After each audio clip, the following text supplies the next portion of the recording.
Chapter 22. Rayford Steele, Jr. sat in the house of God with a friend, Jeremy Phillips, he had known from his 6th grade class in Mount Prospect, Illinois. "Calling you Ramey seems strange now," Jeremy said, his shock of dark hair reminding Ramey of the boy he had known. "I know, and you look so much like your dad. Is he here?" "Of course. Dad?" Instantly, Jeremy's parents were at his side, smiling. "Ramey," Mr. Phillips said, and his wife embraced Ramey. "You look younger," Ramey said. "You look older," Mr. Phillips said. "The strangest thing is that I feel older." "Me too," Jeremy said. "It's as if I understand stuff now I never even thought about before." "So, did you even know Ramey was a believer?" Mrs. Phillips said. Jeremy shook his head. "Yeah, we've been talking about that. I guess neither of us was too bold in our faith. I mean, I knew Ramey was a good kid, never got into trouble, didn't swear, that kind of thing. But I never put 2 and 2 together." Ramey was laughing. "What's funny?" "Just that I never knew you were a Christian either. But you weren't always such a good kid." "Yeah, I get in my share of trouble. And I didn't always use the best language, did I?" "That was my fault," his father said. "I didn't become a Christian until Jane here did. So there was a lot of garbage in my life that it took the Lord a few years to clean out. How about your folks, Ramey? They here?" "Mom is. Pray for my dad, will you?" "Oh, we'll put him on our list," Jane Phillips said. "There are a lot of people on it, but I have a hunch they will figure this out pretty quickly. They can't say we didn't warn them. In fact, I fear we turned a few people off, always talking about this very day."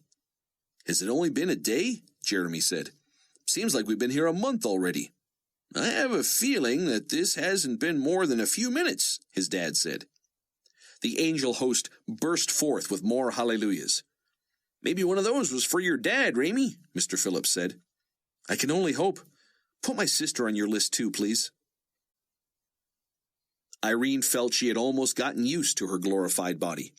To not worry about aches and pains and strain and fatigue was too good to be true.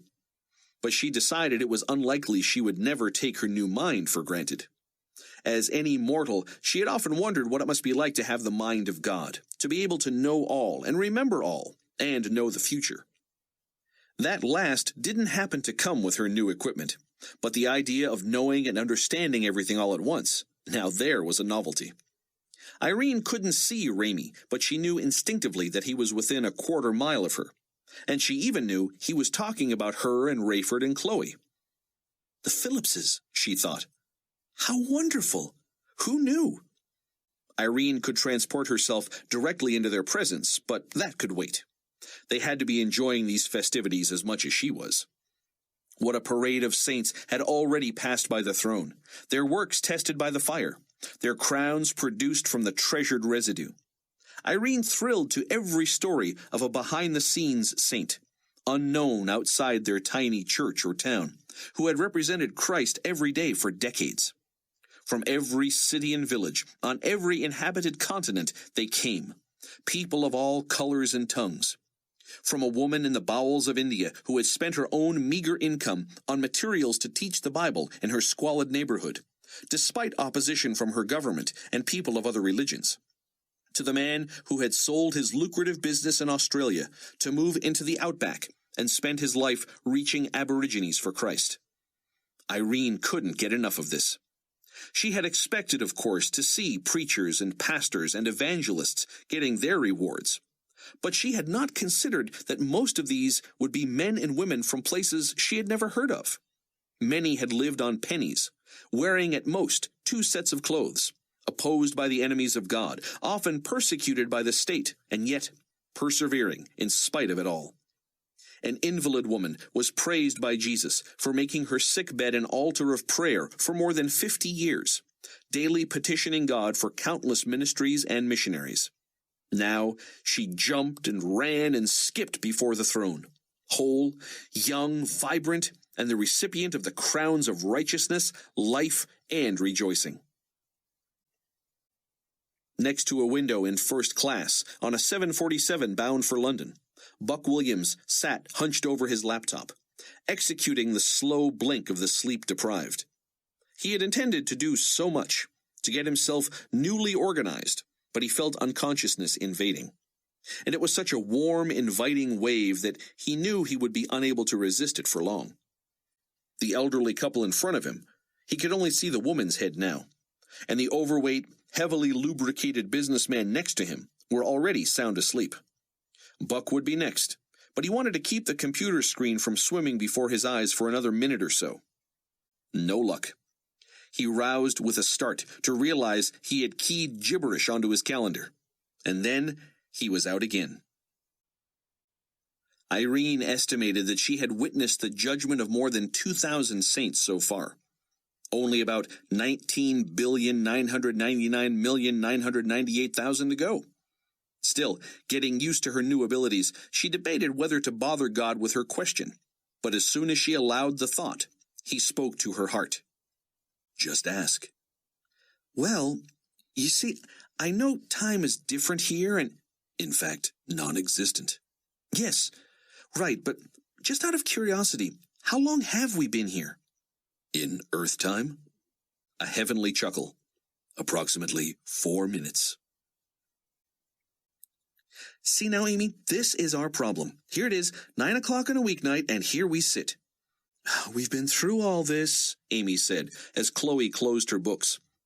You're going for best student in history, and that doesn't allow for much of a social life. But how about you? Do something. Go somewhere. Yeah, I should call one of my dozen boyfriends, all of whom own Porsches, of course, and see which one wants to take me on a pizza run. Pizza? Chloe said. That sounds fantastic. Who has a car? You done studying? I'm out of gas. I could read some more, but I need fuel. Pizza would be just the thing. Let's order delivery. Now, I need to get out of here for a while, don't you? Amy nodded. But we still need wheels. You want to borrow someone's car? Whose? Well, Phoebe's, but you don't like her. It isn't that I don't like her, Amy. I hardly know her. She just reminds me too much of my mother, that's all. She is a little old for her age, isn't she? But on the other hand, she does have a car. And what are you saying about your mom? She's so sweet. I know, but she and Phoebe only want to talk about God. God this and God that, and you really should come with me to Campus Crusade sometime. I know, Amy said. And don't you think it's a little disingenuous that they never use the full name of that club? Campus Crusade for Christ? Chloe said. Sometimes they do. Yeah, but too often they don't. It's like getting invited to a party and finding out it's one of those multi-level marketing things. Yeah, I guess they mean well. So, call Phoebe. You know her better, Chloe. I do not. She just thinks I'm a better candidate for Campus Crusade than you are. How does that make you feel? Hopeless. Or maybe she thinks I'm already in. They both laughed. You know she's going to want to go. She'll offer to drive, Chloe said. Don't tell her where we're going. Just tell her it's an errand. Come on, call her. Chloe grabbed the phone and called the floor below them. Phoebe's roommate answered. Just missed her, Chloe. She was running out to get us something to eat. Well, that's what we wanted. How long ago did she leave? I don't know. 5 minutes, maybe? Call her cell. Chloe tried, but got Phoebe's voicemail. She moved to the window and saw Phoebe's car still in the lot. Maybe she's got her phone off, Amy. Let's see if we can catch her. The girls pulled on jackets and headed for the elevator. This'll take too long. The stairs. They raced down the steps and burst out the door, and in the dim light from the lampposts in the parking lot, they saw shoes, socks, jeans, a sweater, and undergarments between them and the car. Also in the grass, next to the concrete walkway, lay a purse and a cell phone. What is this? Amy said, kneeling and reaching for the phone. Wait, don't touch it. Maybe she was attacked. I'm calling the police. I'll call her roommate. Chloe got a busy signal, even from 911. She called campus security. Same thing. Soon Phoebe's roommate appeared in pajamas and slippers. This is her stuff, she said, ashen-faced. Call somebody. Chloe told her she had tried, and the girl, shaking, whispered, I don't want to scare you anymore, but on my way down here, I heard screaming on every floor. Stay here, Amy, Chloe said, dashing back inside. She found students everywhere, shaking, crying, running, trying to call for help. In her building alone, more than 10 students had disappeared right out of their clothes, most in front of their friends or roommates. Chloe, a knot forming deep within, dialed her father's cell phone. wondering what time it would be where he was. She got the message that the system was overloaded and that she should try later. A girl grabbed Chloe from behind, hanging on as if she were drowning. "What's going on?" she wailed. "I don't know."